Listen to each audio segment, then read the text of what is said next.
Okay बच्चों, तो इस टॉपिक को थर्मोडायनेमिक्स को हम आगे बढ़ाते हैं और यहाँ पे अब हम बात करेंगे थर्मोडायनेमिक स्टेट वेरिएबल।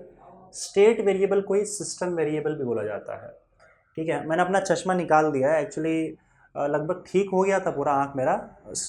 मतलब पहला जो 2 दिन हुआ था उसमें तो हालत पूरी ख़राब हो गई थी, लेकिन अभी ठीक है पूरा। स्टिल मैं लगा रहा था क्योंकि थोड़ा सा आँख में जो वो रेडनेस है वो रह गया था, लेकिन अभी आई थिंक सही है। आप लोगों को उतना कोई प्रॉब्लम नहीं होगा मेरे आँखों को देखने में। पर ठीक है, आप यहाँ पे देखो, आंखों को मत देखो मेरे। शुरू करते हैं, आगे बढ़ते हैं। और चश्मा में एक्चुअली मज़ा नहीं आ रहा था, थोड़ा सा अंधेरा अंधेरा लग रहा था। तो अब यहाँ पे अच्छा है, खुलापन है, क्लियरली मैं देख सकता हूँ, तो पढ़ाने में और मज़ा आएगा। ठीक है, चलिए देखें। Thermodynamic state variable. State variable या सिस्टम वेरिएबल किसको बोलते हैं हम लोग? सी, वेरिएबल का मतलब होता है कि जो चीज़ आप मेजर कर सकते हो, something which you can measure, मतलब मेजरेबल प्रॉपर्टीज़।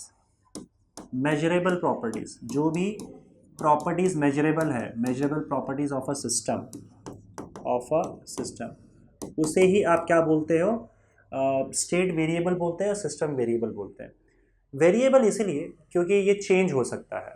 समझे? मैं एग्जांपल दे रहा हूँ, जैसे मान लो प्रेशर हो गया, वॉल्यूम हो गया, टेम्परेचर हो गया, या और भी बहुत सारी चीज़ें जो आप मेजर कर सकते हो, जो अलग अलग केस में बदल सकता है। लेट्स से डेंसिटी हो गया, प्रेशर, वॉल्यूम, टेम्परेचर, डेंसिटी, ये जितने भी वेरिएबल्स हैं, ये सारे के सारे वेरिएबल्स, मतलब अलग अलग सिचुएशन में ये बदल सकता है, इसलिए हम इसको वेरिएबल बोल रहे हैं। हालांकि है क्या? Measurable properties of a system. और ये बात ध्यान रखना कि आप किसी भी प्रॉपर्टी को मेजर कर सकते हो only if your system is in equilibrium. जब आपका सिस्टम इक्विलिब्रियम में होगा तो ही प्रॉपर्टीज को मेजर किया जा सकता है।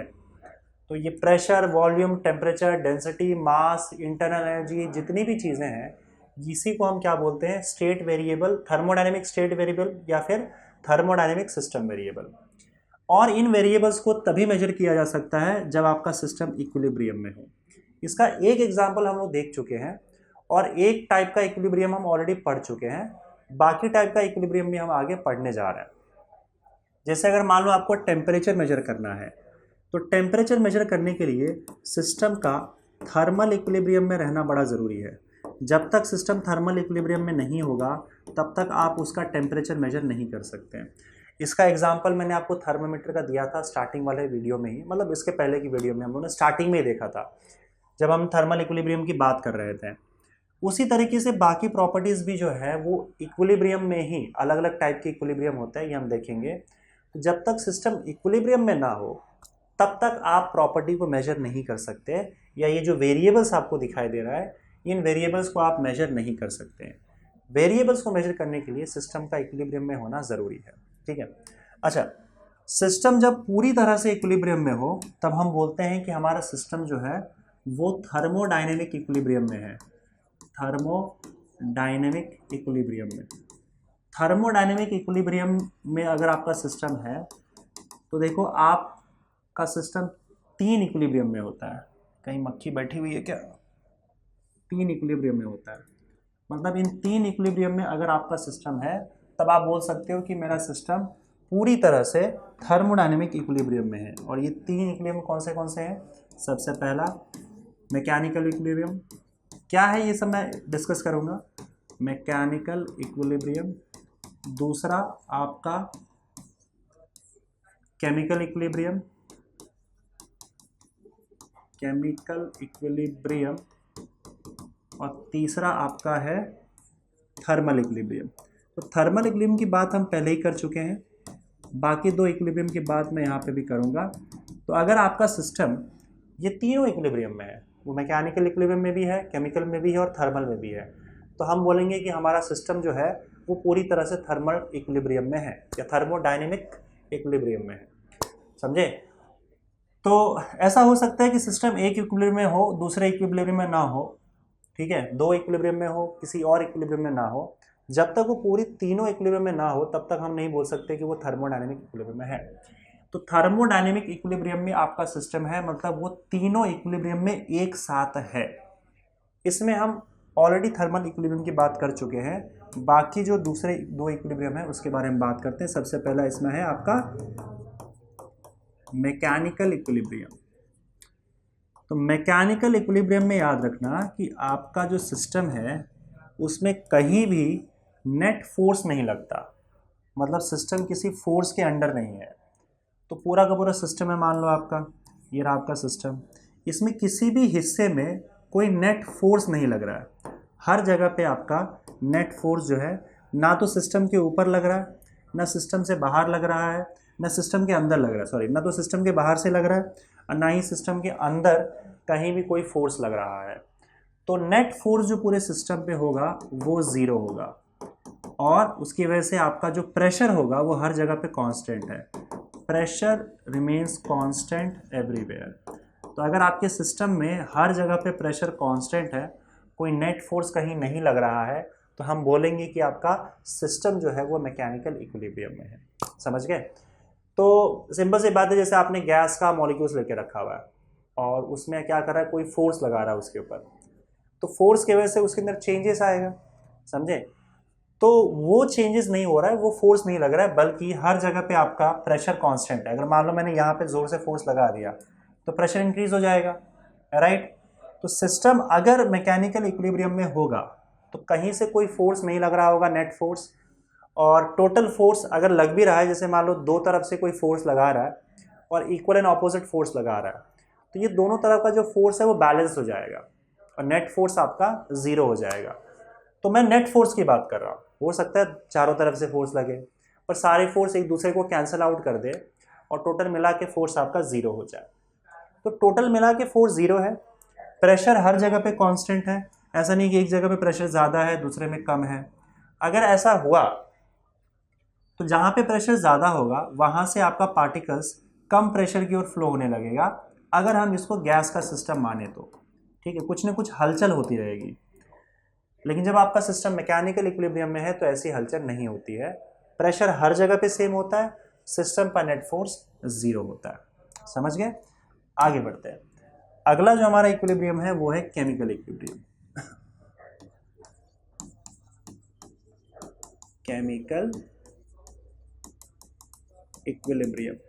तो अगर आपका सिस्टम केमिकल इक्विलिब्रियम में है तो सिस्टम में कहीं भी रिएक्शंस नहीं होगा, नो रिएक्शंस। दूसरी बात, composition is uniform everywhere, composition is uniform, मतलब आपके सिस्टम के अंदर का जो कॉम्पोजिशन होगा या जो भी चीज़ें हैं वो फिक्स होंगी। जैसे मान लो पूरा का पूरा ऑक्सीजन का गैस भरा हुआ है तो हर जगह पे आपका ऑक्सीजन का गैस ही भरा हुआ है।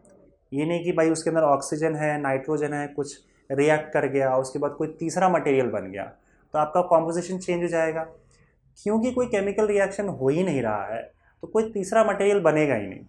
मान लो आपने दो ऐसे गैस को मिक्स कर दिया जो आपस में रिएक्ट ही नहीं करते हैं, तो हर जगह पे वो दोनों गैस आराम से एक दूसरे के साथ फैले रहेंगे, कॉम्पोजिशन आपका फिक्स होगा और वो दोनों गैस ही हर जगह पे फैले रहेंगे। लेकिन रिएक्ट करने वाला गैस अगर आपने भर दिया तो आपस में क्या पता वो रिएक्ट कर दे, कोई तीसरी चीज़ बना दे, तो ऐसे में आपके सिस्टम का कॉम्पोजिशन बदल गया, पहले कुछ और था बाद में कुछ और हो गया। अगर ऐसे रिएक्शंस हो रहे हैं आपके सिस्टम में तो हम बोलेंगे कि वो आपका केमिकल इक्विलिब्रियम में सिस्टम नहीं है। तो कोई रिएक्शंस कहीं नहीं हो रहा है जिसकी वजह से आपका कॉम्पोजिशन फिक्स है, जो है वही है हर जगह पे। और दूसरा, नो ट्रांसफर ऑफ मैटर, एक जगह से दूसरी जगह मैटर ट्रांसफर नहीं हो रहा है। ट्रांसफर ऑफ मैटर मतलब पार्टिकल्स एक जगह पे ज़्यादा है एक जगह पे कम है, यहाँ से वहाँ चले गए सारे पार्टिकल्स, ऐसा भी नहीं हो रहा है। मैटर का ट्रांसफ़र भी नहीं हो रहा है। तो जब ये सारी चीज़ें होंगी तो हम बोलेंगे कि आपका सिस्टम जो है वो केमिकल इक्विलिब्रियम में है। रिएक्शंस नहीं होंगे, कॉम्पोजिशन फिक्स होगा और मैटर एक जगह से दूसरी जगह चला जाएगा, ऐसा भी नहीं हो रहा है, ट्रांसफ़र नहीं हो रहा है, आपका हर जगह पे चीज़ें एक जैसी है। तब हम बोलेंगे कि आपका सिस्टम वो केमिकल इक्विलिब्रियम में है। ठीक है। और तीसरा केस यहाँ पे देखो आपका क्या होगा, thermal equilibrium. Thermal equilibrium, thermal equilibrium की बात हम पहले से कर चुके हैं। अगर आपका सिस्टम थर्मल इक्विलिब्रियम में है तो साफ बात है कि किसी भी एक सिस्टम से दूसरे सिस्टम में हीट फ्लो नहीं होगा, हीट फ्लो नहीं होगा और हर जगह पे टेम्परेचर जो होगा आपका वो कांस्टेंट होगा। टेम्परेचर कांस्टेंट एवरीवेयर, या हर जगह पे आपका टेम्परेचर सेम होगा। तो टेम्परेचर हर जगह पे सेम हो, अगर ऐसा है तो ऑब्वियसली बात है, अगर एक जगह का टेम्परेचर कम और दूसरे का ज़्यादा नहीं है, हर जगह पे सेम है, तो हीट फ्लो भी नहीं होगा, सिस्टम में कहीं भी हीट फ्लो नहीं होगा। और अगर मान लो बाहर का एनवायरनमेंट है, तो बाहर के एनवायरनमेंट के साथ भी अगर वो थर्मल इक्विलिब्रियम में है, तो ना तो बाहर से हीट अंदर आएगा ना अंदर से हीट बाहर जाएगा। तब हम बोलेंगे कि आपका सिस्टम जो है ये आपस में भी थर्मल इक्विलिब्रियम में है और आपके बाहर के सराउंडिंग के साथ भी थर्मल इक्विलिब्रियम में है, टेम्परेचर हर जगह पे सेम है और कोई भी हीट ट्रांसफर यहाँ पे नहीं हो रहा। तो अगर आपका system chemical equilibrium, thermal equilibrium और यहाँ पे हमने देखा था मैकेनिकल इक्विलिब्रियम, इन तीनों इक्विलिब्रियम में हो, तब हम बोलेंगे कि आपका सिस्टम थर्मोडायनेमिक इक्विलिब्रियम में है। ठीक है। और अगर आपका सिस्टम इक्विलिब्रियम में है तो आप इन सारे क्वांटिटीज को मेजर कर सकते हो, जो भी यहाँ पे लिखा है, जिसको हम सिस्टम वेरिएबल नहीं तो स्टेट वेरिएबल बोल रहे हैं, थर्मोडायनेमिक स्टेट वेरिएबल या फिर थर्मोडायनेमिक सिस्टम वेरिएबल। समझ गए? आगे बढ़े।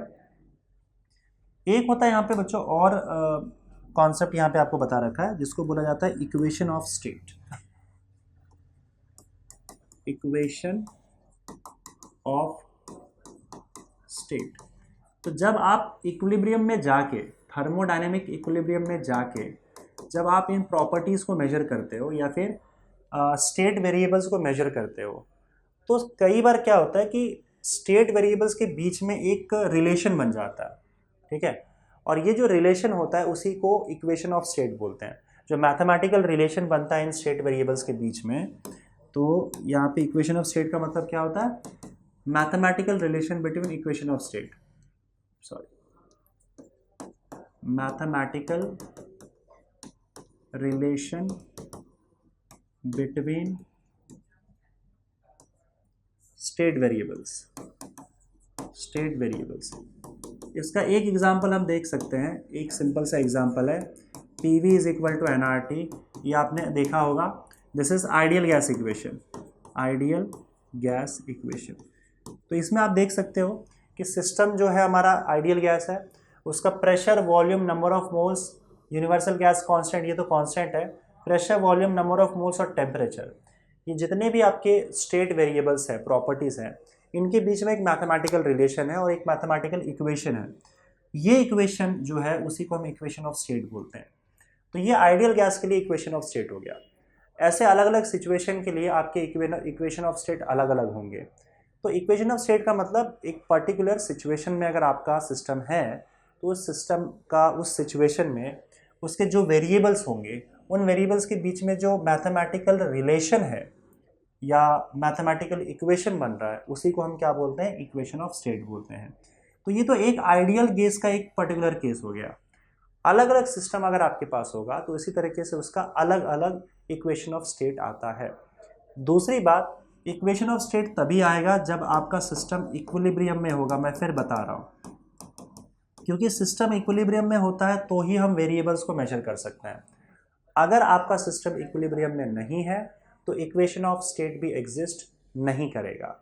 ये बात ध्यान में रखना कि अगर इक्वेशन ऑफ स्टेट आप चाहते हो, सिस्टम आपका इक्विलिब्रियम में रहना ज़रूरी है। नॉन इक्विलिब्रियम केस में हम यहाँ पे इक्वेशन ऑफ स्टेट नहीं डिफाइन कर सकते, नहीं बता सकते हैं। ठीक है, आगे बढ़ते हैं अगले तरफ। जैसे मान लो एक एग्जांपल आपके बुक में दिया है, पर ठीक है उतना अच्छा मुझे एग्जांपल एक्सप्लेन कर देता हूँ मैं। जैसे अगर मान लो एक बलून है आपका, ठीक है, उसको अचानक से आपने फोड़ दिया, तो फोड़ दोगे तो बलून जो है अचानक से उसका गैस बाहर आ जाएगा। तो उसका अचानक से आपका जो आप देखोगे कि बलून का जो है वो ये एक्सपैंड हो गया, सडन एक्सपेंशन है। तो ये जो प्रोसेस है ये आपका थर्मोडायनेमिक इक्विलिब्रियम में नहीं होगा। ठीक है, और इसमें कोई भी इक्विलिब्रियम में यहाँ पे इस केस में नहीं होगा। ऐसे सिचुएशन में क्या होता है कि आप इस प्रोसेस के लिए ये इक्वेशन ऑफ स्टेट को डिफाइन नहीं कर पाओगे, because your state is non equilibrium state, non equilibrium case. तो अगर नॉन इक्विलिब्रियम स्टेट है, अगर आपके पास आपका स्टेट इक्विलिब्रियम में नहीं है, तो इसके लिए PV ये इस तरह का कोई भी क्या बोलते हैं इक्वेशन ऑफ स्टेट डिफाइन नहीं हो सकता। इक्वेशन ऑफ स्टेट सिर्फ इक्विलिब्रियम केस में ही आ सकता है। ओके, चलो अब आगे बढ़ते हैं। अच्छा, आपके जो स्टेट वेरिएबल्स होते हैं, थर्मोडायनेमिक स्टेट वेरिएबल्स, ये दो टाइप का होता है, ये भी आप सुन लेना, समझ लेना। थर्मोडायनेमिक, जो हमने बात की अभी, thermodynamic state variables, they are of two types, ठीक है, they are of two types. एक आपका intensive variables, intensive variables, intensive variables क्या होता है? वेरिएबल्स, स्टेट वेरिएबल्स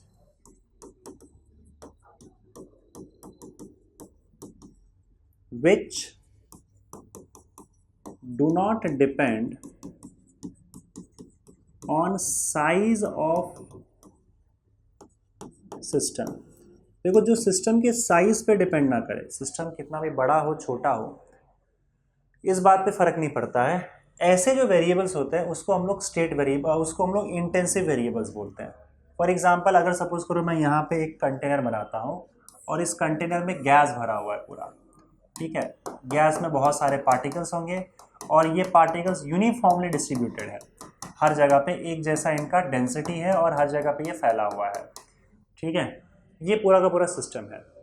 अगर मान लो मैं इस सिस्टम का थोड़ा सा हिस्सा कंसिडर करूं या सिस्टम का पूरा हिस्सा कंसिडर करूं, जो वेरिएबल्स थोड़े से हिस्से कंसिडर करने पर या बड़े हिस्से कंसिडर करने पर सेम रहेंगे तो हम उसे इंटेंसिव वेरिएबल्स बोलते हैं, ठीक है, जो कि आपके साइज पे डिपेंड नहीं करता। किसके साइज पे? सिस्टम के साइज पे डिपेंड नहीं करता। फॉर एग्जांपल, अगर सपोज करो मैं यहाँ पे इसका सिर्फ थोड़ा सा हिस्सा, आधा ही हिस्सा लेता हूँ, आधा हिस्सा, या सिर्फ इतना भाग लेता हूँ, इतना छोटा सा हिस्सा लेता हूँ, ठीक है, और अगर मैं बात करूँ इसके डेंसिटी की, तो मुझे एक बात बताओ, क्या डेंसिटी पूरे गैस को लेने से अलग हो जाएगा और कम हिस्सा लेने से अलग हो जाएगा? या मान लो इसमें पानी ही भर दिया तुमने, तो थोड़ा सा पानी लूँगा तो उसकी डेंसिटी अलग होगी और ड्रम के में जो पूरा पानी भरा हुआ है उसकी डेंसिटी अलग हो जाएगी। डेंसिटी तो वाटर की फिक्स होगी ना, चाहे तुम पानी थोड़ा सा लो या पूरा का पूरा ड्रम का पानी लो, उसका मास अलग अलग होगा। कम पानी लोगे तो मास अलग होगा, ज़्यादा पानी ले लोगे तो मास अलग होगा, पर उसकी डेंसिटी जो है वो कितना पानी लेते हो उस पर डिपेंड नहीं करता और कितना हिस्सा गैस का लेते हो उस पर डिपेंड नहीं करता। डेंसिटी हर जगह पे सेम रहता है। तो डेंसिटी आपने कितना हिस्सा लेके रखा हुआ है पूरे सिस्टम का उस पर डिपेंड नहीं करेगा। डेंसिटी थोड़ा हिस्सा कंसिडर करो या पूरा हिस्सा कंसिडर करो, उस बात पर डिपेंड नहीं करता। तो डेंसिटी आपका जो होगा वो एक इंटेंसिव वेरिएबल्स हो जाएगा, इंटेंसिव वेरिएबल। उसी तरह से अगर मान लो मैं टेम्परेचर की बात करूं, तो क्या टेम्परेचर इतना लेने पर अलग होगा और पूरा हिस्सा लेने पर अलग हो जाएगा? देखो, टेम्परेचर आप मेजर कर रहे हो तो आपका सिस्टम थर्मल इक्विलिब्रियम में है, ये आपको मानना पड़ेगा। तो मैं चाहे इतने हिस्से की बात करूं या इतने हिस्से की बात करूं, टेम्परेचर तो हर जगह पे सेम ही होगा ना। टेम्परेचर जो है वो हर पॉइंट पे अगर सेम है तो मैं सिर्फ आधे हिस्से को देख रहा हूँ या पूरे हिस्से को देख रहा हूँ। अगर मैं थर्मोमीटर लगाता हूँ तो थर्मोमीटर में टेम्परेचर उतना ही दिखाएगा। तो टेम्परेचर भी साइज पे डिपेंड नहीं करता है, टेम्परेचर भी क्या है आपका इंटेंसिव वेरिएबल है। उस तरह से आपका प्रेशर भी इंटेंसिव वेरिएबल है। लेकिन अगर मैं वॉल्यूम की बात करूँ तब गड़बड़ है। देखो, प्रेशर भी हर जगह पे सेम है, ठीक है, वॉल्यूम, अब वॉल्यूम में अगर मान लो मैंने आधा हिस्सा लिया तो वॉल्यूम तो कम हो जाएगा फिर, और पूरा हिस्सा लिया तो वॉल्यूम ज़्यादा होगा। तो वॉल्यूम इंटेंसिव वेरिएबल में नहीं आएगा। उसी तरह से अगर मैं मास की बात करूं तब क्या होगा बताओ?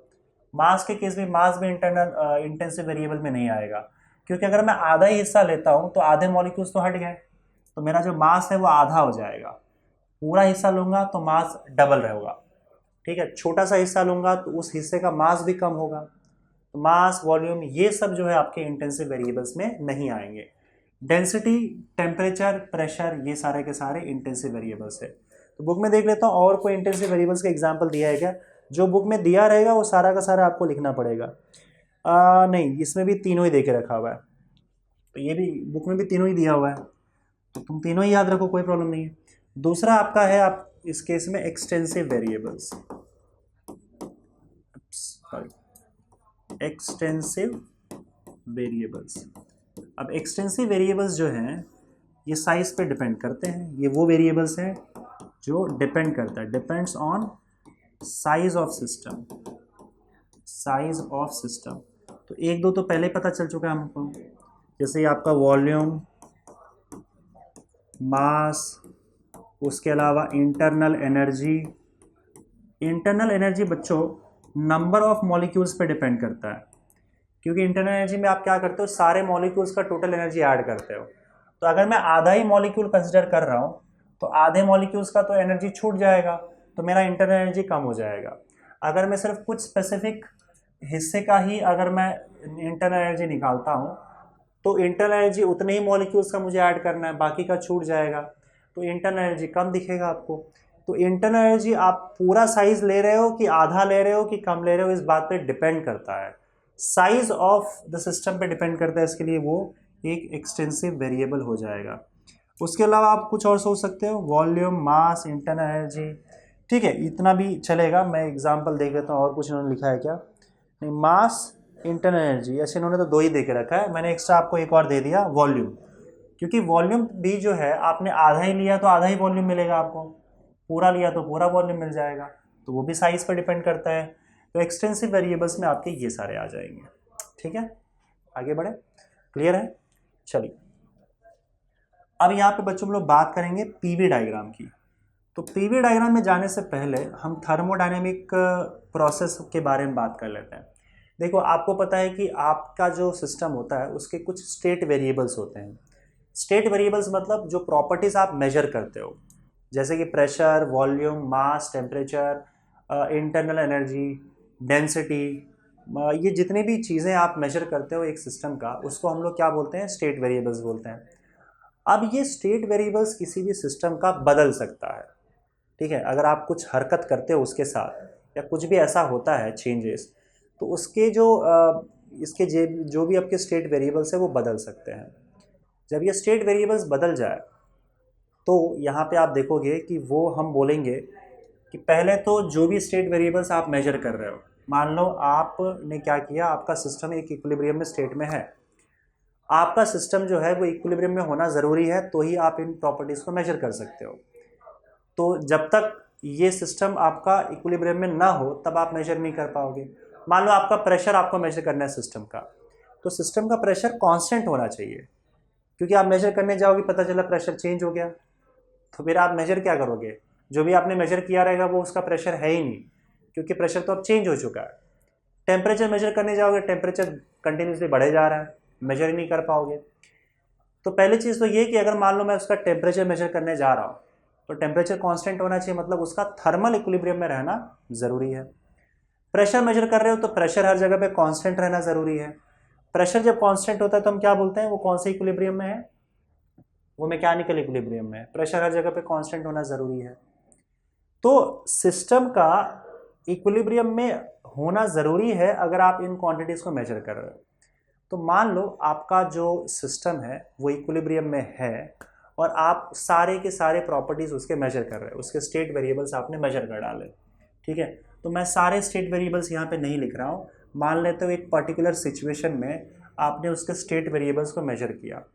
ठीक है, तो स्टेट वेरिएबल को जब आपने मेजर किया तो मान लो उसका प्रेशर आपको P1 मिला, वॉल्यूम उसको V1 मिला, उसका टेम्परेचर फिलहाल T1 था, और भी वैल्यूज़ मिलेंगे, डेंसिटी होगा कुछ ना कुछ, और उसका मास होगा कुछ ना कुछ, उसकी इंटरनल एनर्जी होगी कुछ ना कुछ। लेकिन मैं फ़िलहाल यहाँ पे सिर्फ 3 चीज़ें लिख रहा हूँ। जनरली जब हम गैस के सिस्टम के बारे में बात करते हैं तो सिर्फ इन 3 चीज़ों का जिक्र करते हैं, पर और भी चीज़ें होंगी इसकी जिसको आप मेजर कर सकते हो। तो अब मैं ये बोलता हूँ कि इन प्रेशर, वॉल्यूम, टेम्परेचर, इन वैल्यूज़ के साथ मेरा सिस्टम जो है वो इस स्टेट में है, और इस स्टेट को मैं नाम दे देता हूँ स्टेट ए या स्टेट 1, कुछ भी नाम दे सकते हो आप। स्टेट, एक पर्टिकुलर स्टेट में रहने का मतलब है कि उस सिचुएशन में, उस कंडीशन में उसके कुछ ना कुछ स्टेट वेरिएबल्स के वैल्यूज़ होंगे, वो वैल्यूज़ फिक्स होंगे, क्योंकि आपका सिस्टम इक्विलिब्रियम में है तो चेंजेस नहीं होगा, वो वैल्यूज़ फिक्स होंगे। और ये एक आपका स्टेट हो गया जो कि एक इक्विलिब्रियम स्टेट है, थर्मोडायनेमिक इक्विलिब्रियम स्टेट है। यहाँ पे इसके सारे के सारे प्रेशर, वॉल्यूम, टेम्परेचर या जो भी वेरिएबल्स है वो आपके फिक्स है। समझ गए? अब ये वेरिएबल चेंज भी हो सकता है, मान लो आपने कुछ ना कुछ किया, कुछ एक प्रोसीजर आपने यूज़ किया, कुछ एक आपने तरीका यूज़ किया, और इसकी वजह से एटलीस्ट एक वेरिएबल इसमें से बदल गया, कुछ ना कुछ इसका बदल गया।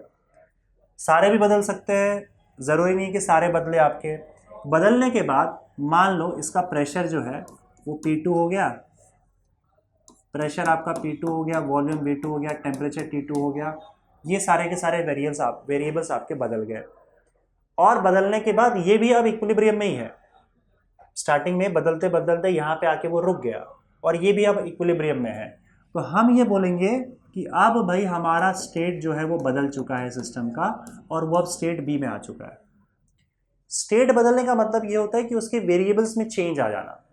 प्रेशर पहले कुछ और था, अब कुछ और है। वॉल्यूम पहले कुछ और था, अब कुछ और हो रहा है। टेम्परेचर पहले कुछ और था, कुछ और हो गया। ये हो सकता है कि भाई आपका बाकी सब कुछ सेम है, बस टेम्परेचर बदल जाए। मतलब एटलीस्ट एक वेरिएबल भी अगर आपका बदलता है तो हम बोल देते हैं कि सिस्टम का स्टेट चेंज हो चुका है। पहले वो किसी और स्टेट में था, अब वो किसी और स्टेट में है। समझे?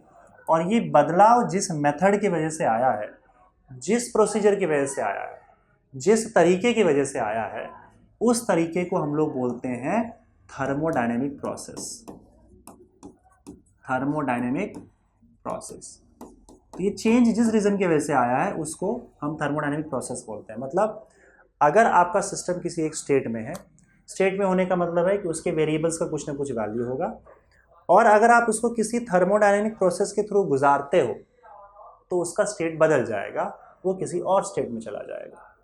तो थर्मोडायनेमिक प्रोसेस को अगर डिफाइन करना है तो हम ऐसा बोल सकते हैं कि ये एक ऐसा प्रोसीजर है जिस प्रोसीजर के थ्रू अगर आपका सिस्टम जाए तो उसका स्टेट जो है वो बदल जाता है, वो एक स्टेट से दूसरे स्टेट में चला जाता है।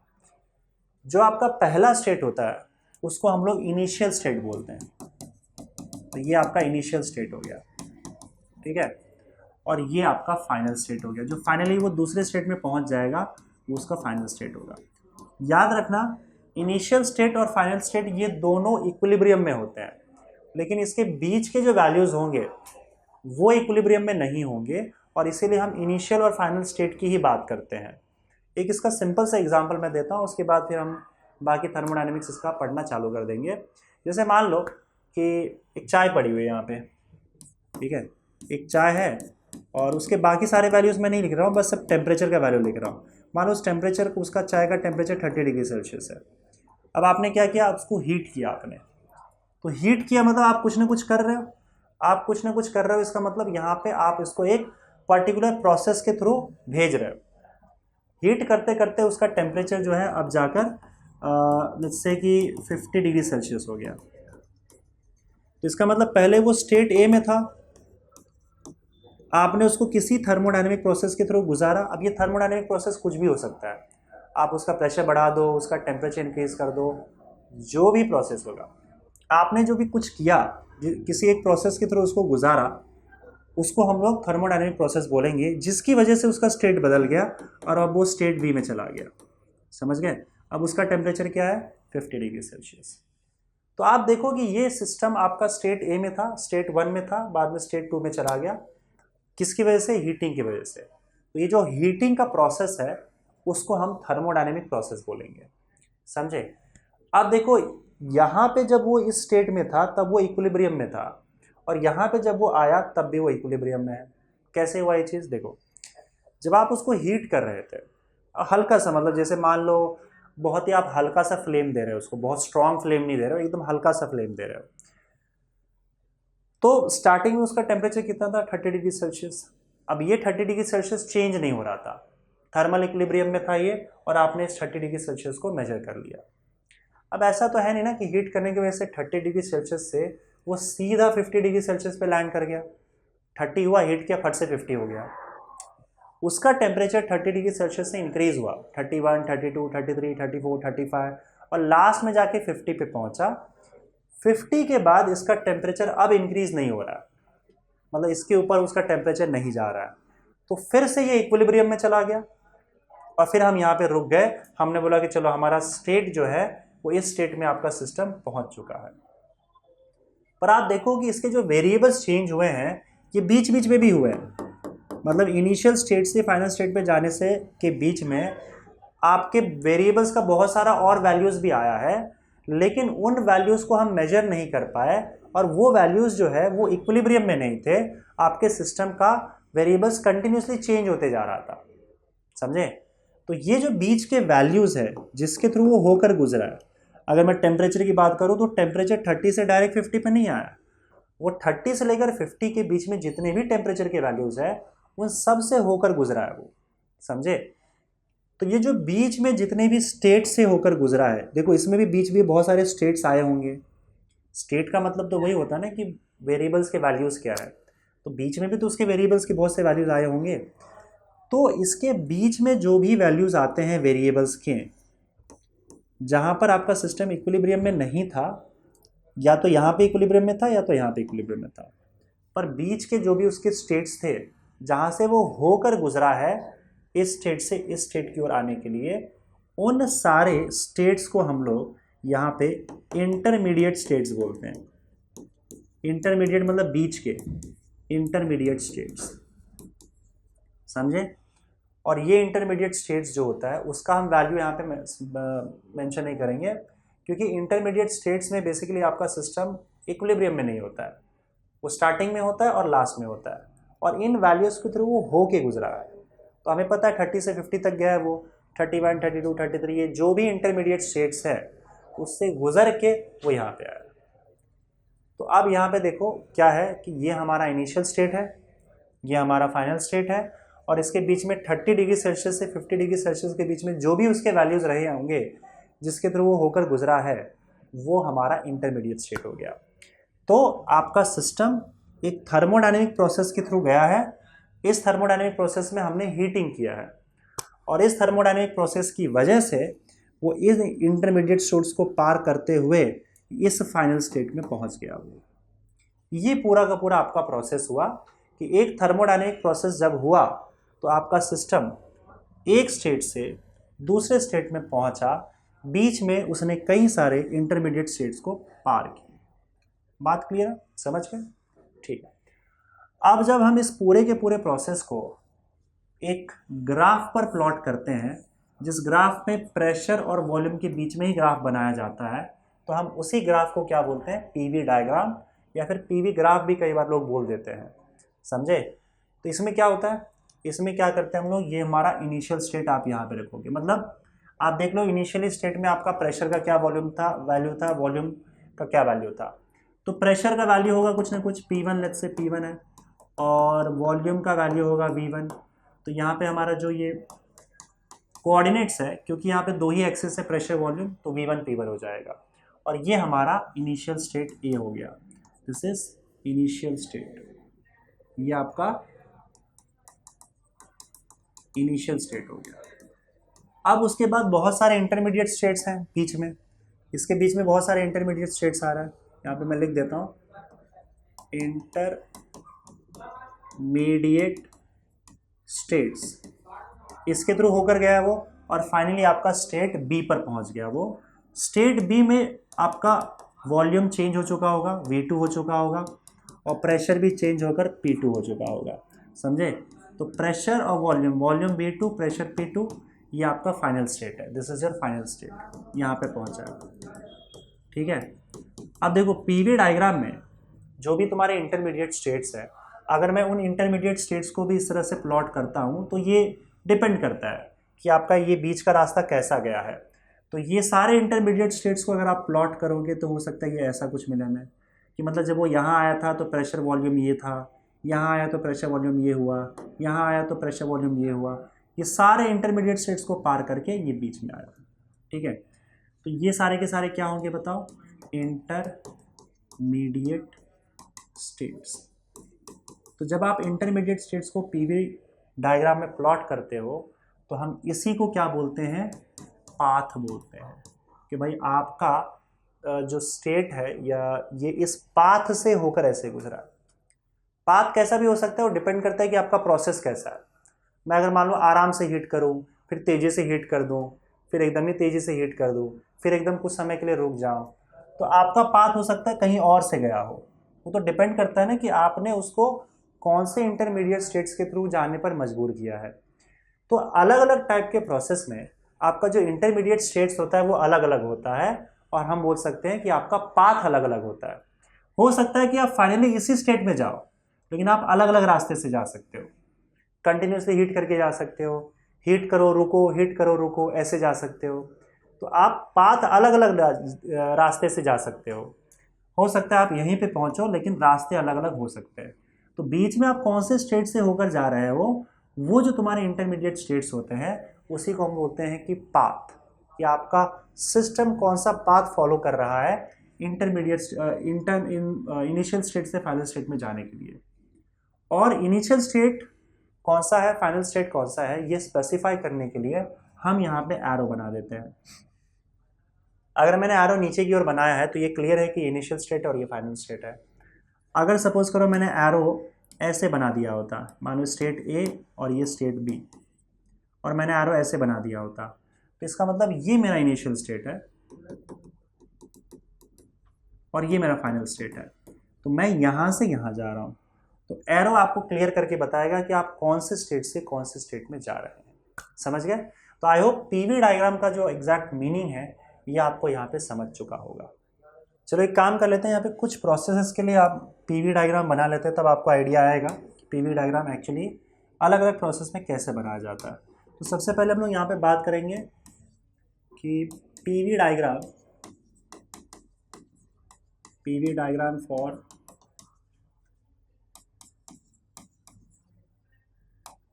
वेरिंग प्रेशर,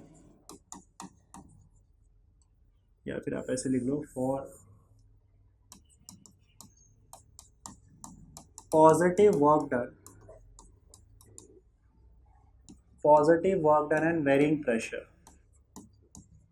वेरिंग मतलब चेंजिंग प्रेशर, मतलब प्रेशर आपका चेंज हो रहा है।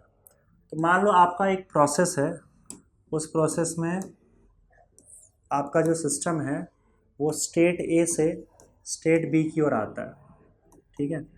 अब स्टेट ए का जो वॉल्यूम है वो V1 है, स्टेट बी का वॉल्यूम V2 है। तो मुझे बताओ, क्योंकि अब आगे जा रहे हो यहाँ पे एक्स एक्सिस पे, तो V1 आपका छोटा होगा, V2 बड़ा होगा। क्योंकि V2 V1 से बड़ा है तो इसका मतलब वॉल्यूम जो है आपका इंक्रीज हो चुका है, वॉल्यूम इंक्रीजेस। अगर मैं ए से लेकर बी तक जाऊँ तो ए से लेकर बी तक अगर मैं ऐसे जाता हूँ तो एरो मुझे ऐसे बनाना पड़ेगा, और आपका वॉल्यूम इंक्रीज हो रहा है। वॉल्यूम इंक्रीज हो रहा है तो ऐसे केस में क्या होता है आपका कि वर्क डन पॉजिटिव हो जाएगा। आपको पता है वर्क डन पॉजिटिव कब होता है, एक्सपेंशन में होता है, वॉल्यूम इंक्रीज होने में होता है। वॉल्यूम डिक्रीज हो रहा है तो वर्क डन नेगेटिव हो जाएगा। तो हमें पॉजिटिव वर्क डन चाहिए था।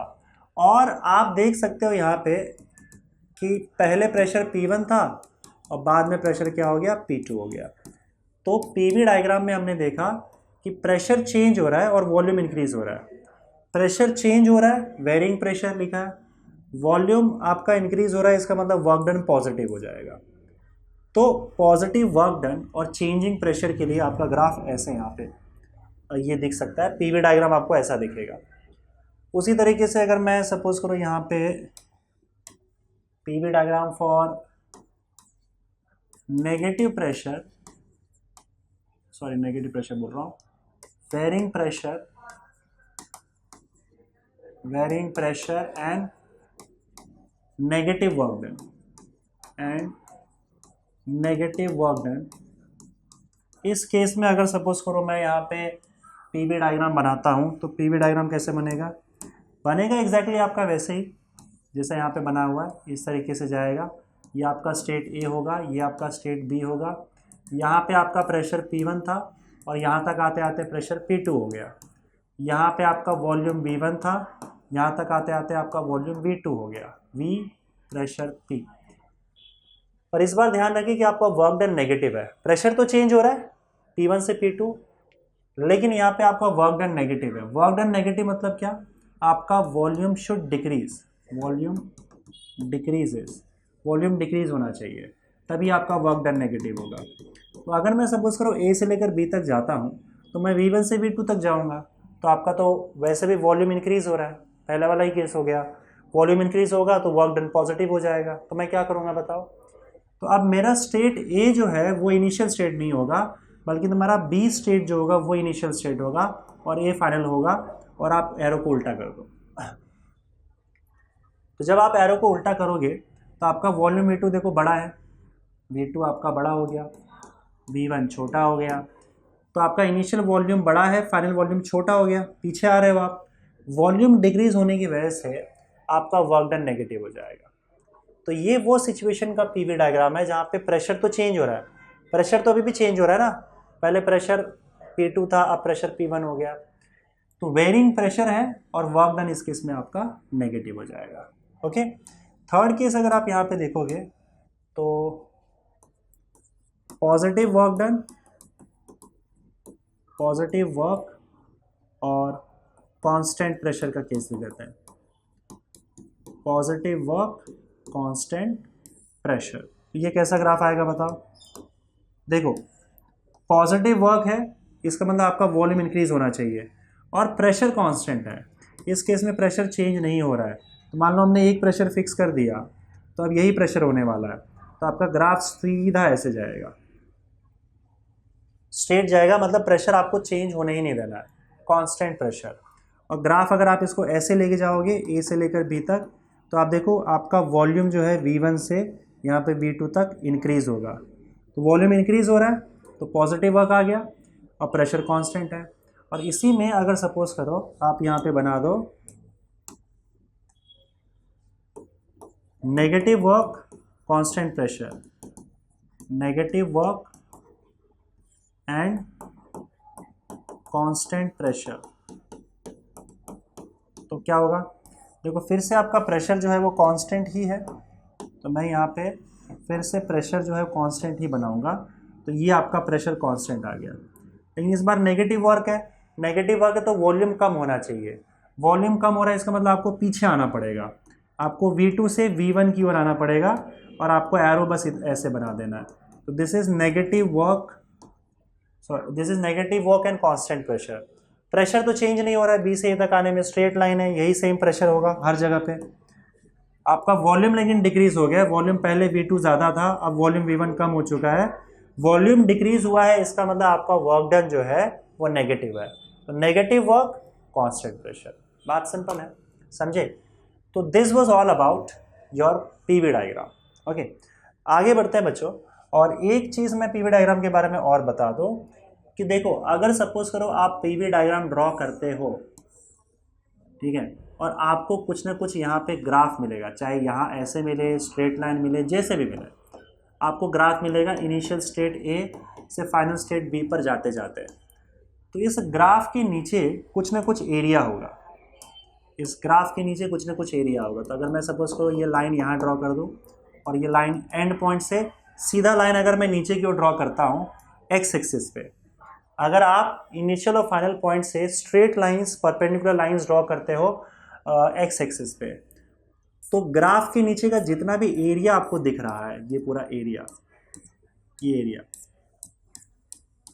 ये एरिया आपको वर्क डन दे देगा। This area will be equal to work done.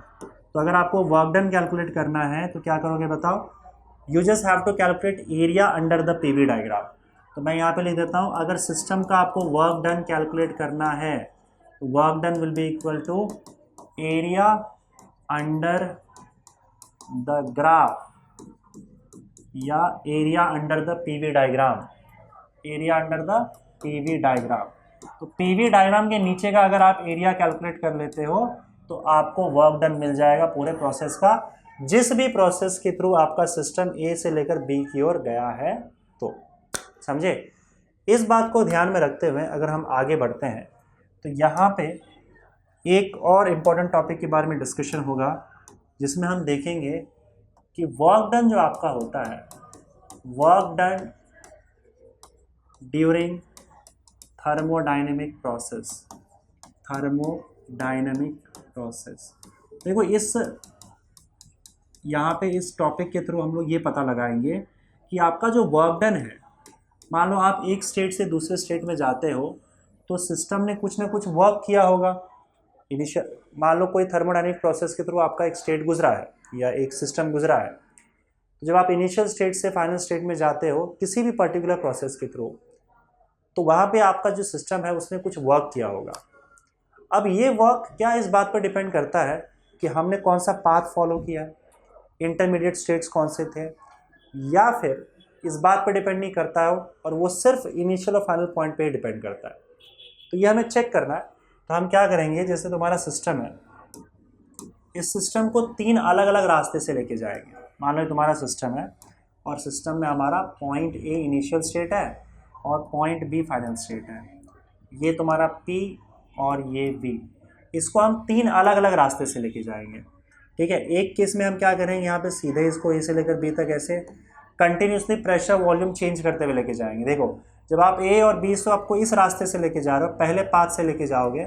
Path शायद आपके टेक्स्ट बुक में अलग अलग हो सकता है, पर ठीक है चलेगा, हम यहीं से पाथ आप अगर मान लो यहाँ से यहाँ लेके जा रहे हो पहले पाथ के थ्रू, तो आप देखो आप कंटिन्यूसली प्रेशर भी चेंज कर रहे हो और वॉल्यूम भी चेंज कर रहे हो, है ना। तो ये आगे एक रास्ता हो गया। दूसरा रास्ता क्या हो सकता है कि आप क्या करो, पहले तो प्रेशर को कांस्टेंट रखो। यहाँ पे इसका वैल्यूज़ जो मैं वैल्यूज़ भी दे देता हूँ यहाँ पे, लेट्स से कि इसका वैल्यूज़ जो है, ये प्रेशर आपका P1 है और यहाँ पे आते आते प्रेशर क्या हो गया, P2 हो गया। वॉल्यूम की बात करें तो यहाँ पे वॉल्यूम V2 है और यहाँ पे आपका वॉल्यूम क्या हो जाएगा, V1 हो जाएगा।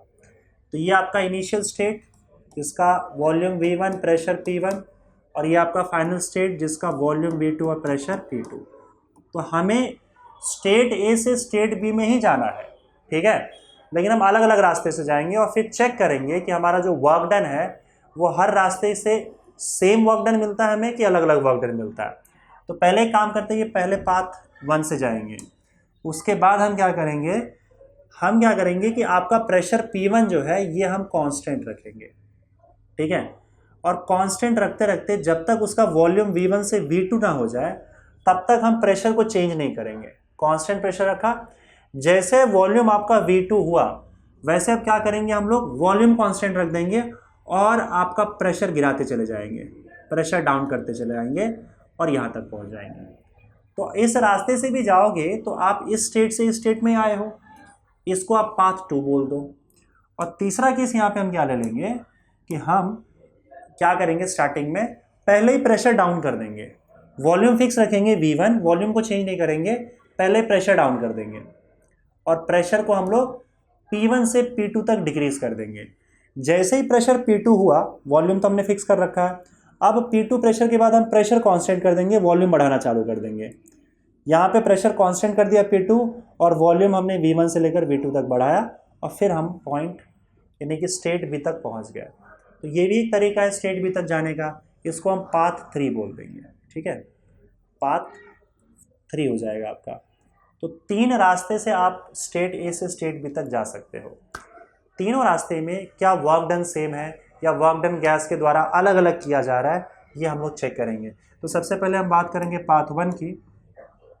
तो अगर तुम देखो पाथ 1 के केस में, तो पाथ 1 में देखो क्या होता है बताओ, यहाँ पे आपका ए से लेकर बी तक ऐसे जा रहा है, वो ये आपका ए, सिस्टम ए और ये सिस्टम बी, यहाँ से यहाँ तक जा रहा है। तो उसके नीचे का जो भी एरिया होगा, ये एरिया, अगर ये एरिया हम कैलकुलेट कर लें तो ये पहले रास्ते का, पहले पाथ का वर्क डन हमें पता चल जाएगा। क्योंकि देखो पीवी डायग्राम में अगर मुझे वर्क डन कैलकुलेट करना है तो आपको क्या करना पड़ेगा, जो भी पाथ है, जो भी ग्राफ है, उसके नीचे का एरिया कैलकुलेट करना है। तो अगर आप उसके नीचे का एरिया कैलकुलेट करोगे तो ये एरिया आपको वर्क डन दे देगा। तो इस रास्ते में work done is equal to क्या हो जाएगा, एरिया अंडर द ग्राफ। ये पहले रास्ते का वर्क डन है और ये इतना एरिया होगा, आप देख सकते हो क्लियरली कि कितना एरिया है। अब हम लोग पाथ 2 की बात कर लेते हैं। अगर दूसरे रास्ते से जाएंगे तब क्या होगा बताओ। तो दूसरे रास्ते से आप देखोगे अगेन पॉइंट ए से अगर मैं पॉइंट बी तक जाता हूँ ठीक है, यहाँ पे, तो इस केस में मैंने क्या किया बताओ, यहाँ पे देखो कंटिन्यूसली आपका P और V दोनों चेंज हो रहा है। इस केस में देखो पहले हम लोगों ने क्या किया, प्रेशर P1 को कांस्टेंट रखा, उसके बाद वॉल्यूम को इंक्रीज़ किया V1 से लेकर V2 तक। प्रेशर कांस्टेंट था, बस वॉल्यूम इंक्रीज़ किए जा रहे थे। जैसे वॉल्यूम V2 हुआ, हमने क्या किया, यहाँ पे वॉल्यूम फिक्स कर दिया और प्रेशर कम करने लगे, प्रेशर P1 से P2 तक लेके आ गए, प्रेशर कम कर दिया। तो इस रास्ते से ये तुम्हारा दूसरा रास्ता है। अब इसके थ्रू आप देखोगे तो इसके नीचे का जो पूरा एरिया है, ये पूरा एरिया हमें वर्क डन दे देगा। ये पूरा एरिया लेना है, उसके नीचे का पूरा ये जो एरिया है आपको ये वर्क डन दे देगा। तो इस केस में आपका जो वर्क डन आएगा W2 that will be area, ये वाला एरिया। समझे, ध्यान से देखना, ये एरिया, ये पूरा एरिया। तुम यहाँ पे भी देख सकते हो, इसके नीचे का ये पूरा एरिया, इसके नीचे का ये पूरा एरिया आ जाएगा सेकंड केस में। और थर्ड केस में अगर हम पाथ 3 की बात करें, तो पाथ 3 की बात अगर तुम करते हो तो फिर से हम वो ग्राफ बना सकते हैं, सिस्टम A, सिस्टम B। और इस केस में आपका क्या होगा, इस केस में हम क्या कर रहे हैं, पहले प्रेशर डाउन कर दे रहे हैं और वॉल्यूम फिक्स रहने दे रहे हैं V1। फिर हम जैसे प्रेशर P2 पर पहुंचते हैं P1 से, तो अब हम क्या करते हैं, वॉल्यूम को बढ़ाना चालू कर देते हैं, प्रेशर फिक्स कर देते हैं और यहाँ तक पहुँच जाते हैं V2 तक। ये तुम्हारा थर्ड पार्ट हो गया। अब थर्ड पार्ट के नीचे का अगर तुम एरिया देखोगे तो देखो सिर्फ इतना एरिया तुम्हें मिल रहा है, समझे। और ये हो जाएगा आपका W3 which is equal to area under the graph, ये वाला एरिया। अब तुम खुद ही मुझे बताओगे कि क्या तीनों एरिया सेम है? बिल्कुल सेम नहीं है। तो अगर तीनों एरिया सेम नहीं है तो तीनों वर्क डन भी सेम नहीं होगा।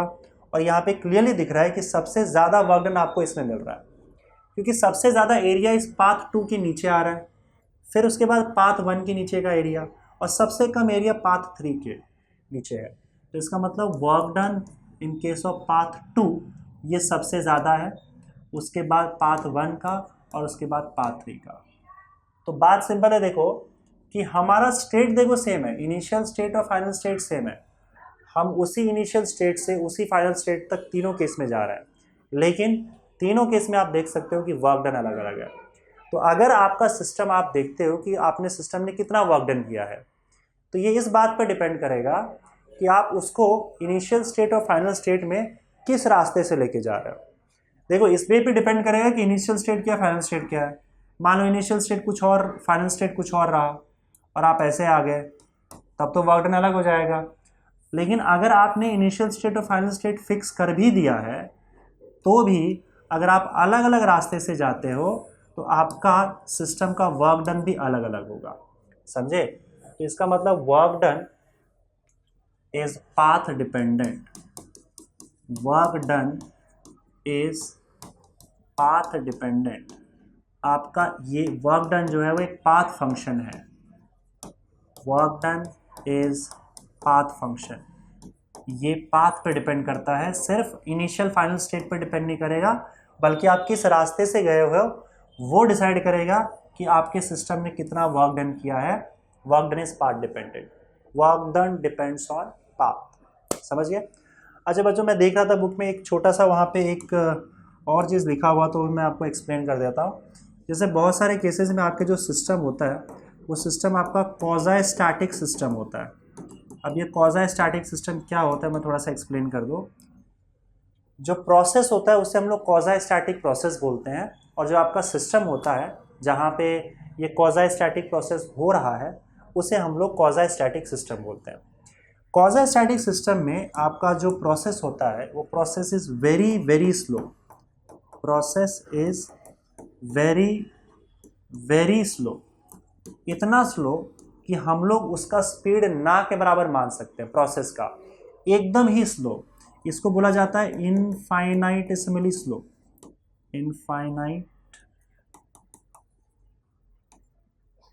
इनफाइनाइटेसिमली स्लो, अरे इनफाइनाइटेसिमली स्लो, स्पेलिंग भूल गया इनफाइनाइटेसिमली का, सिमल यहाँ बराबर तो था, इनफाइनाइटेसिमली स्लो, एकदम ही स्लो प्रोसेस, बहुत ही स्लो प्रोसेस होगा, ठीक है। तो अगर प्रोसेस एकदम ही स्लो हो, इनफाइनाइटेसिमली मतलब एकदम ना के बराबर उसका स्पीड आप देखोगे प्रोसेस का, तो ऐसे प्रोसेस को क्वाज़ी स्टैटिक प्रोसेस बोलते हैं। इससे होता क्या है कि आपका जो सिस्टम है, system at every step remains in equilibrium, आपका जो सिस्टम है इससे, क्योंकि ये प्रोसेस इतना स्लो है कि आपका सिस्टम हर एक स्टेप में इक्विलिब्रियम में रहता है। इससे एक छोटा सा एग्जांपल मैं देता हूँ तो आपको थोड़ा सा समझ में आएगा। जैसे मान लो आप एक सिलेंडर ले लो, ठीक है, यहाँ पे एक सिलेंडर ले लो और इस सिलेंडर पे एक पिस्टन रख दो। अब मान लो आपका सिलेंडर जो है वो थर्मोडायनेमिक इक्विलिब्रियम में है, मतलब ना इसका प्रेशर चेंज होगा, ना वॉल्यूम चेंज होगा, ना टेम्परेचर चेंज होगा, कुछ चेंज नहीं होगा, समझे। अब आप क्या करो, आप एक दाना कहीं से भी, या तो आप चावल का दाना ले लो, या फिर अगर आप रेत देखो, थोड़ा सा रेत ले लो, अगर उस रेत को यहाँ पे पूरा भर दोगे ऐसे, तो फट से पिस्टन जो वजन की वजह से फट से नीचे आ जाएगा और आपका सिस्टम नॉन इक्विलिब्रियम में चला जाएगा, क्योंकि कंटिन्यूसली आपका प्रेशर अब इंक्रीज होने लग जाएगा। तो कंटिन्यूसली प्रेशर इंक्रीज हो रहा है, इसका मतलब आपका इक्विलिब्रियम स्टेट गया, और लास्ट में जाके जब वो प्रेशर जो है वो मेंटेन हो जाएगा, तब लास्ट में वो इक्विलिब्रियम में पहुंचेगा। लेकिन क्योंकि ये इतना प्रोसेस जल्दी हो गया कि बीच के जितने भी स्टेप्स थे उसमें प्रेशर आपका कांस्टेंट नहीं था और आपका सिस्टम इक्विलिब्रियम में नहीं था।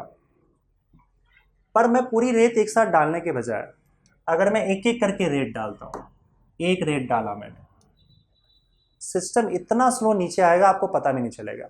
हल्का सा नीचे आएगा, हल्का सा प्रेशर इंक्रीज होगा, इतना कम इंक्रीज होगा कि आपको फील भी नहीं होगा कि प्रेशर इंक्रीज हो गया, और आप बोलोगे कि नहीं मेरा सिस्टम इक्विलिब्रियम में था, चेंजेस मुझे नोटिस भी नहीं हुआ।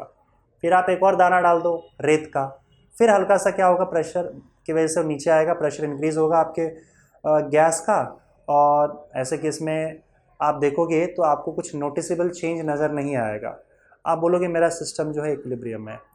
धीरे धीरे धीरे धीरे धीरे एक एक दाना डालते डालते आपको पता भी नहीं चलेगा, प्रेशर काफ़ी इंक्रीज हो चुका होगा, लेकिन वो हर स्टेप में प्रेशर इंक्रीज हो रहा है, और इतने कम अमाउंट से इंक्रीज हो रहा था कि इस पूरे प्रोसेस के दौरान, नीचे आने के दौरान, आपका सिस्टम हमेशा हर स्टेप पे इक्विलिब्रियम में था, और आप देख सकते थे कि प्रेशर चेंज नहीं हो रहा था। इतना हल्का कि आप मान सकते थे कि प्रेशर चेंज नहीं हो रहा है, ना के बराबर चेंज हो रहा है। तो जब स्टेप्स में ना के बराबर चेंजेस आए तो वो प्रोसेस आपका बहुत ही स्लो होगा, और हम ऐसे प्रोसेस को क्वाज़ी स्टैटिक प्रोसेस बोलते हैं, या फिर जो सिस्टम आपका, ये जो सिस्टम है हमारा, उसको हम क्वाज़ी स्टैटिक सिस्टम बोल देते हैं। समझ गए?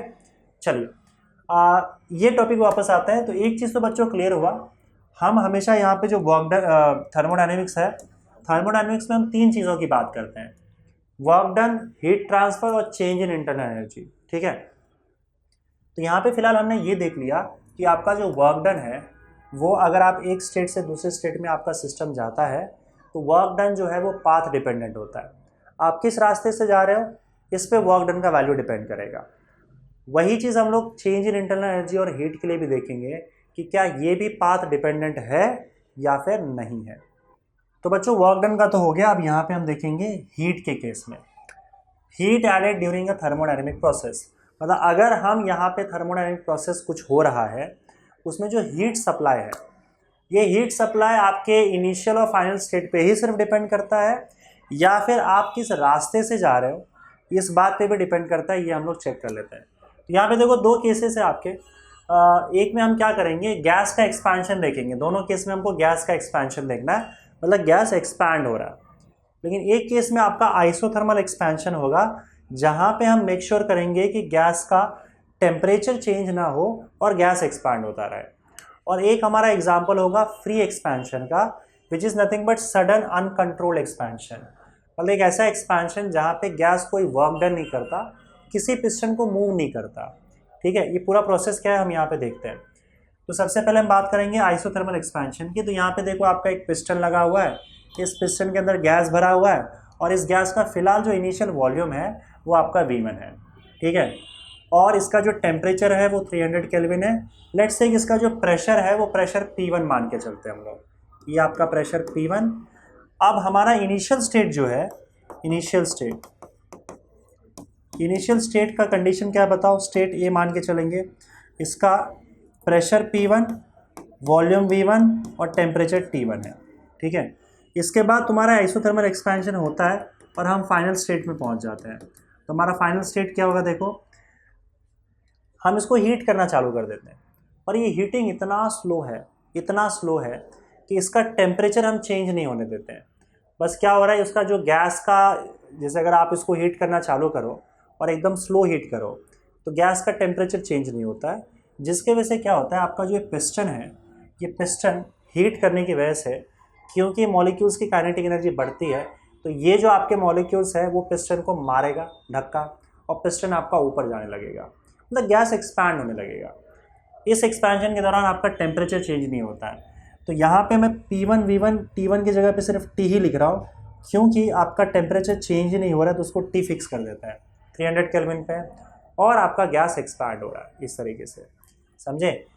फाइनली क्या होता है कि आपका गैस जो है वो स्टेट 2 में पहुँच जाता है, फाइनल स्टेट में पहुँच जाता है, जहाँ पे उसका वॉल्यूम V2 हो चुका है, टेम्परेचर चेंज नहीं होता है। तो आपको पता है कि चार्ल्स लॉ नहीं, बॉयल्स लॉ यूज़ होगा, तो आपका प्रेशर भी बदल जाएगा, वॉल्यूम बढ़ा है तो प्रेशर कम हो जाएगा, सेकंड केस में प्रेशर P2 होगा, प्रेशर चेंज हो चुका है। तो पहले P1 V1 T था, अब इसका जो फाइनल केस है उसमें प्रेशर P2 है, वॉल्यूम V2 है, टेम्परेचर अभी भी T ही है जो पहले था। तो P1 V1 T से हमारा final state P2 V2 T में आ गया। अब यहाँ पे देखते हैं कि वर्क डन हुआ है कि नहीं हुआ है। देखो, अगर वॉल्यूम चेंज हुआ है तो डेफिनेटली वर्क डन हुआ है, और अगर आपका वर्क डन वॉल्यूम इंक्रीज हुआ है तो हमें पता है एक्सपेंशन के दौरान, वॉल्यूम इंक्रीज होने के दौरान आपका वर्क डन पॉजिटिव होगा।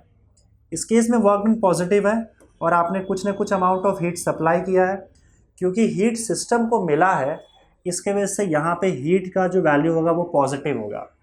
सिस्टम हीट गेन करता है तो क्यू पॉजिटिव हो जाता है, सिस्टम हीट लूज करता है तो क्यू नेगेटिव होता है। तो यहाँ पे आपका हीट का जो वैल्यू है वो पॉजिटिव है, मतलब कुछ ना कुछ अमाउंट ऑफ हीट सिस्टम को मिला है, सिस्टम का वर्क डन भी हुआ है। क्लियर हो गया ये चीज़, आगे बढ़ता है। यहाँ पे देखो सडन अनकंट्रोल्ड एक्सपेंशन है, ये आपका स्टेट 1 है इनिशियल स्टेट, और ये आपका स्टेट 2 है फाइनल स्टेट। अब इसमें हमने देखो क्या किया है, हम लोगों ने यहाँ पे उतना ही बड़ा कंटेनर लिया है V2 वॉल्यूम का, जितना ये सेकेंड केस में एक्सपैंड हुआ था, मतलब जितना ये एक्सपैंड हुआ था V2 वॉल्यूम, उतना ही वॉल्यूम का हम लोगों ने कंटेनर लिया और उसको चारों साइड से इंसुलेट कर दिया। इंसुलेट करने का मतलब ये है कि अब यहाँ पे कोई भी हीट ट्रांसफ़र नहीं हो पाएगा, ना हीट बाहर से अंदर आएगा, ना हीट अंदर से बाहर जाएगा, ये पूरी तरह से इंसुलेट हो चुका है, समझे। अब उसके बाद देखो करना क्या है, जितना इसका इनिशियल वॉल्यूम था, इस केस में V1 दिख रहा है, उतने ही वॉल्यूम तक आपको गैस को कंप्रेस करके रखना है और ऊपर एक ग्लास का पार्टीशन लगा देना है। आपको यहाँ पे देख रहे हो, दिस इज पार्टीशन, एक बहुत ही पतला और बहुत ही हल्का सा ग्लास का पार्टीशन लगा देना है, इतना हल्का कि अगर मैं सपोज को हल्का सा भी अगर मैं इस सिस्टम को हिलाऊं तो ग्लास टूट जाएगा, ठीक है, ऐसा मान के चलो आप, एकदम हल्का सा पार्टीशन लगा रखा है। और आपका इनिशियल स्टेट यहाँ पे क्या होगा बच्चों बताओ, आपका इनिशियल स्टेट यहाँ पे हम चेक कर लेते हैं।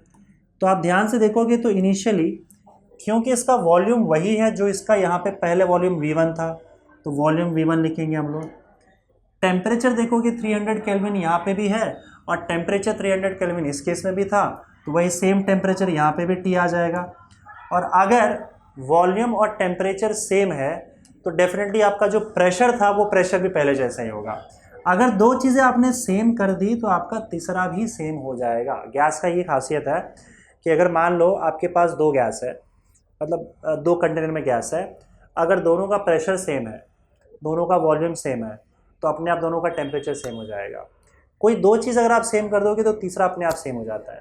तो सेम गैस लेके रखा हम लोगों ने कंटेनर में, देखो वॉल्यूम भी वही है जो पहले वॉल्यूम लिया था, टेम्परेचर भी हमने वही ले रखा है जो पहले था, तो फिर जो प्रेशर P1 था यहाँ पे, वही प्रेशर यहाँ पे भी इसका होगा और ये इनिशियल स्टेट होगा। अब उसके बाद हम देखो क्या करते हैं, ये जो आपका पार्टीशन दिख रहा है उसको हल्का सा हिला के किसी तरीके से तोड़ देते हैं। अब जैसे तोड़ दोगे तो उसके ऊपर का वॉल्यूम तो पूरा खाली है, तो ये पूरा का पूरा गैस सडनली पूरी तरह से एक्सपांड हो जाएगा और पूरे उस वॉल्यूम को भर देगा। इसे हम सडन अनकंट्रोल्ड एक्सपेंशन बोलते हैं और आपका सिस्टम फाइनल स्टेट में पहुंच जाएगा। अब देखो फाइनल स्टेट में हमने इसका वॉल्यूम V2 उतना ही रखा था जितना यहाँ पे इसका फाइनल स्टेट का वॉल्यूम था, तो इसका मतलब यहाँ पे वॉल्यूम तो V2 ही रहेगा। और ये एक्सपेरिमेंटली देखा गया है कि जब ये अनकंट्रोल्ड एक्सपेंशन होता है, देखो इसको हम फ्री एक्सपेंशन बोलते हैं। फ्री एक्सपेंशन क्यों? क्योंकि जब गैस एक्सपैंड हो रहा था तो वो किसी पिस्टन को मार नहीं रहा था, पिस्टन तो था ही नहीं यहाँ पे उसे पिस्टन को मार मार के उसको ऊपर धकेलना पड़ रहा था। यहाँ पे कोई पिस्टन नहीं है, गैस खुला एक्सपांड हो रहा है। जैसे वैक्यूम में तुम गैस को छोड़ दो तो खुला एक्सपांड होगा, उसको किसी के अगेंस्ट वर्क करके नहीं जाना पड़ेगा। तो वैसे यहाँ पे गैस को किसी के अगेंस्ट वर्क नहीं करना पड़ रहा है और गैस का वर्क डन 0 है, और किसी के अगेंस्ट वर्क नहीं करना पड़ रहा है तो इसकी एनर्जी भी नहीं जा रही है, इसकी इंटरनल एनर्जी कांस्टेंट है। अगर इंटरनल एनर्जी कांस्टेंट है तो इसका मतलब आपका टेम्परेचर भी कांस्टेंट होगा, क्योंकि इंटरनल एनर्जी टेम्परेचर पर डिपेंड करता है। अब भाई उसको अगर वर्क डन ही नहीं करना पड़ रहा है किसी पिस्टन के अगेंस्ट, तो इसकी इंटरनल एनर्जी वैसे ही रहेगी, उतनी रहेगी जितनी पहले थी, इंटरनल एनर्जी खर्च ही नहीं होगा। तो इंटरनल एनर्जी चेंज नहीं हो रहा है, इसका मतलब इसका टेम्परेचर भी कांस्टेंट होगा। तो आपका गैस का टेम्परेचर कांस्टेंट होता है अगर वो फ्री एक्सपेंशन में है तो, समझे। तो जो टेम्परेचर पहले था वो टेम्परेचर अब भी है, टेम्परेचर में कोई चेंज नहीं आया, समझे। और अगर आपका पहले केस में देखोगे तो वॉल्यूम सेम अगर आ गया, टेम्परेचर सेम आ गया, तो डेफिनेटली जो पहले प्रेशर था इस केस में, फाइनल केस में, वही इसके फाइनल केस में प्रेशर P2 ही होगा। तो ये साफ है कि पहले का इनिशियल स्टेट और फाइनल स्टेट जो था, इस प्रोसेस में भी इनिशियल स्टेट और फाइनल स्टेट सेम है, देख सकते हो आप। इसका इनिशियल स्टेट P1 V1T, इसका इनिशियल स्टेट P1 V1T, इसका फाइनल स्टेट P2 V2T, इसका फाइनल स्टेट P2 V2T। समझ गए। हम यहाँ पे जिस इनिशियल फाइनल स्टेट के बीच में गए थे, यहाँ पे भी उसी इनिशियल और फाइनल स्टेट के बीच में गए।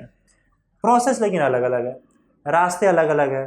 यहाँ पे हमने हीट करके और इसको आइसोथर्मल प्रोसेस के थ्रू, आइसोथर्मल एक्सपेंशन के थ्रू इसको इस सिस्टम से सिस्टम पे लेके आया था, और यहाँ पे एक्सपेंशन हो रहा था, एक्सपेंशन हो रहा था और टेम्परेचर कांस्टेंट था, और आपने इसको हीट सप्लाई किया था। यहाँ पे कोई भी हीट सप्लाई नहीं हुआ है, यहाँ पे सिर्फ पार्टीशन को ब्रेक किया गया है, और ये आपका फ्री एक्सपेंशन वाला केस था। यहाँ पे वर्क डन 0 आपको देख सकते हो, क्योंकि गैस किसी पिस्टन को हिट ही नहीं कर रहा था, तो किसी के अगेंस्ट वो वर्क डन नहीं कर रहा था, फ्री एक्सपैंड हो रहा था। तो ऐसे केस में आपका वर्क डन 0 आ जाएगा, और साथ ही साथ आपका हीट भी 0 होगा, क्योंकि आपने कोई हीट सप्लाई किया ही नहीं है।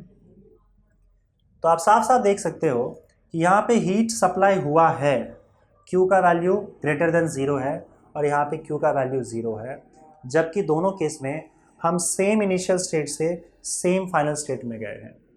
इसका मतलब हीट सप्लाई जो है, हीट ट्रांसफ़र जो है, ये भी एक पाथ फंक्शन है, और पाथ पे डिपेंड करता है कि आप इनिशियल स्टेट से फाइनल स्टेट पे किस रास्ते से जा रहे हो, किस तरीके से जा रहे हो।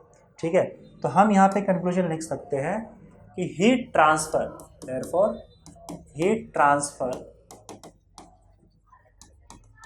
depends on path, or it is path dependent, it is path dependent। तो ये भी पाथ पे डिपेंड करता है। तो आपका Q जो होता है इट इज़ पाथ डिपेंडेंट, मतलब समझ लो आपका it is a path function, इसको हम क्या बोलेंगे, पाथ फंक्शन। तो देखो हीट का भी हो गया, हीट भी पाथ फंक्शन है, वर्क डन भी पाथ फंक्शन है। दोनों सिर्फ इनिशियल और फाइनल स्टेट पर डिपेंड नहीं करते हैं, बल्कि उस इनिशियल और फाइनल स्टेट के बीच में हम किस रास्ते से गए हैं इस बात पे भी डिपेंड करता है, Q का वैल्यू और W का वैल्यू। अब Q का वैल्यू हो गया, W हो गया, अब डेल्टा U बचा। ये दोनों तो क्लियर हो गया कि दोनों पाथ डिपेंडेंट है। अब डेल्टा U मतलब चेंज इन इंटरनल एनर्जी, ये पाथ डिपेंडेंट है या नहीं है, ये फाइनली हम लोग चेक कर लेते हैं। तो change in internal energy, change in internal energy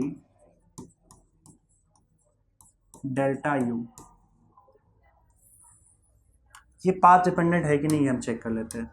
तो देखो आपने डेल्टा U का फॉर्मूला देखा होगा, मैंने हमेशा बोला आपको क्या यूज़ कर सकते हो, delta U is equal to NCV delta T।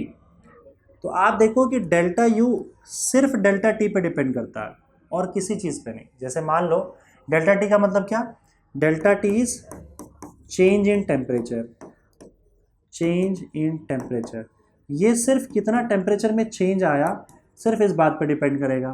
तो अगर मान लो मैं स्टेट A से स्टेट B पर जाता हूँ और मैं इस रास्ते से गया, तो इसका टेम्परेचर T1 था और B पर टेम्परेचर T2 था। अब अगर मैं इस रास्ते से जा रहा हूँ या इस रास्ते से जा रहा हूँ, पाथ 1, पाथ 2, पाथ 3, किसी भी रास्ते से जाओ। अगर मैं पूछूं कि टेम्परेचर में चेंज कितना आया है, तो आप क्या देखोगे?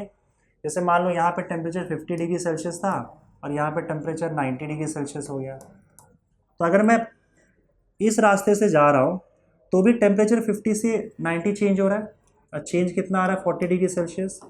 चेंज कैसे निकालोगे? फाइनल टेम्परेचर में से इनिशियल टेम्परेचर माइनस कर दो, 90 माइनस 50 या T2 minus T1, T2 minus T1। अगर मैं इस रास्ते से जा रहा हूँ तो भी इनिशियल टेम्परेचर 50 और फाइनल टेम्परेचर 90 है, चेंज 40 डिग्री का ही आएगा। अगर मैं इस रास्ते से जा रहा हूँ तो भी चेंज 40 डिग्री सेल्सियस का ही आएगा, क्योंकि इनिशियल टेम्परेचर और फाइनल टेम्परेचर तो सेम है ना। तो अगर आप इनिशियल टेम्परेचर और फाइनल टेम्परेचर को सेम रखते हो, यानी कि आप स्टेट जो है, इनिशियल स्टेट और फाइनल स्टेट आपका हर केस में सेम है, तो इस बात से फर्क नहीं पड़ता है कि आप किस रास्ते से जा रहे हो, आपको change in temperature her path के लिए सेम मिलेगा। और अगर चेंज इन टेम्परेचर सेम है तो आपको डेल्टा यू भी सेम मिलेगा। So delta U is same for each path, ठीक है, for fixed initial and final states. अगर आपने इनिशियल और फाइनल स्टेट्स को फिक्स कर दिया है, इनिशियल और फाइनल स्टेट को अगर फिक्स कर दिया है, तो आप किसी भी रास्ते से जाओ आपको डेल्टा यू का वैल्यू सेम मिलेगा, क्योंकि delta T change in temperature का वैल्यू सेम मिल रहा है। समझे? तो इसका मतलब डेल्टा यू जो है वो पाथ फंक्शन नहीं है। Delta U is not a path function, is not a path function. Delta U is not path dependent, path dependent नहीं है वो सिर्फ इनिशियल स्टेट और फाइनल स्टेट पे ही डिपेंड करता है। It only depends on initial and final states, बस। उस इनिशियल स्टेट और फाइनल स्टेट के बीच में आप किस रास्ते से गए हो, ये रास्ता मैटर नहीं करता है, ठीक है, सिर्फ स्टेट्स मैटर करता है। और उसी स्टेट पर आपका डिपेंड करेगा delta U, that is change in internal energy. तो डेल्टा यू, क्यू और डब्ल्यू क्लियर हो गया? डेल्टा यू, क्यू और डब्ल्यू में क्यू और डब्ल्यू पाथ डिपेंडेंट है और डेल्टा यू पाथ डिपेंडेंट नहीं है। तो आई होप आपका ये जो केस है वो क्लियर हो चुका होगा। अब बच्चों अगले वीडियो में हम लोग देखेंगे कि अलग अलग टाइप के थर्मोडायनेमिक प्रोसेस होते हैं। हमने देखा कि थर्मोडायनेमिक प्रोसेस क्या होता है। कोई भी सिस्टम अगर एक थर्मोडायनेमिक प्रोसेस के थ्रू गुजरता है तो उसका स्टेट बदल जाता है, वो एक स्टेट से दूसरे स्टेट में चला जाता है। तो ये जो थर्मोडायनेमिक प्रोसेस है, जिस प्रोसेस के थ्रू गुजर रहा है, वो अलग अलग टाइप के प्रोसेस होते हैं। तो वो सारे अलग अलग टाइप के प्रोसेस हम पढ़ेंगे और उसकी पूरी की पूरी थर्मोडायनेमिक्स हम लोग स्टडी करने वाले हैं। ठीक है, थैंक यू।